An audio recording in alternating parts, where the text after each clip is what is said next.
Chapter 3. We stand on either side of the door's threshold and look at each other. I'm wondering who in the hell this guy is, because he's not the Levi I grew up with. The Levi I know would never be sentimental or sloppy drunk or complain about being alone.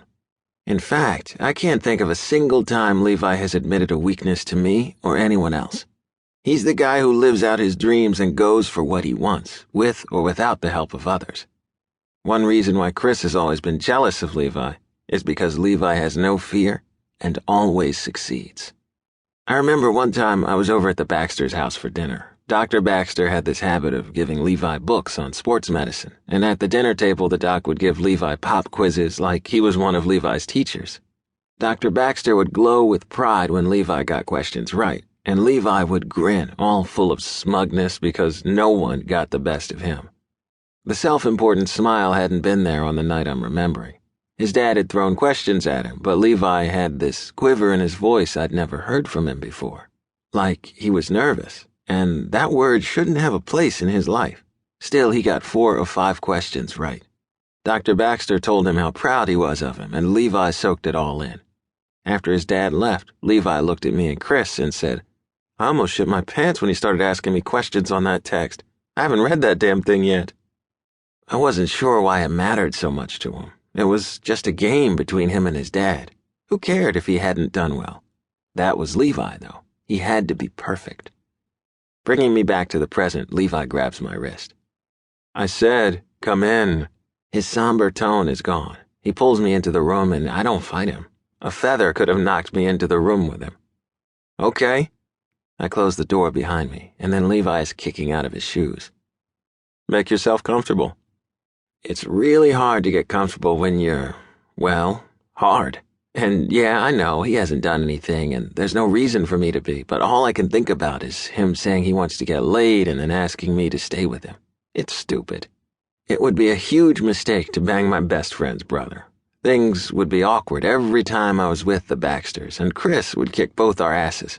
But I'm really not sure I'd have it in me to think straight if Levi made the offer.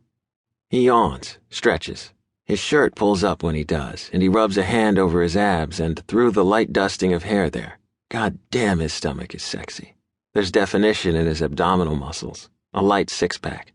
But he's not one of those guys who looks like he spends his life in the gym. He's real, more lean muscle than anything else. Real is hot. It's obvious I don't affect him at all because he hardly spares a glance my way as he flops onto the bed, and I carefully sit in the chair. It's killing me, this whole fucking thing is, and I have to know. "What were you doing in that club tonight, man?" "I'm drunk," he replies. I know it's true, but I still don't want to hear it. I want there to be a different reason for him to have been there. "So, you were drunk and accidentally went into a gay club?" "Didn't say that." He yawns again. "I'm tired." "Are you as tired as I am?" Levi's voice gets softer as he speaks. And I am pretty tired. Confused and horny, too. "Yeah, it's late. I should go. Are you going to be okay?" If he gets sick or something, he probably shouldn't be alone. Fidgeting in the chair, I wait for his answer. It seems like a big deal, though I'm not really sure why. "Yeah, I'm good. Stay, though. Like we said, it's late." "There's only one bed. I shouldn't..." "Turn off the light and get into the goddamned bed, Toby. Unless you have somewhere else to go." "I don't," jumps out of my mouth. "Have somewhere else to go, I mean." "Then get in the bed. It's big. I'm not going to jump you. He rolls onto his side, his thick dark lashes fluttering as though he can hardly keep his eyes open.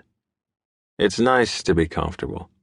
To be around someone who makes me feel like Levi. Whoever the hell that is." How am I supposed to say no to that? His statement makes 100 other questions spring to my mind. I really need to solve the puzzle created by this new Levi. "You're Levi. Who else would you be?"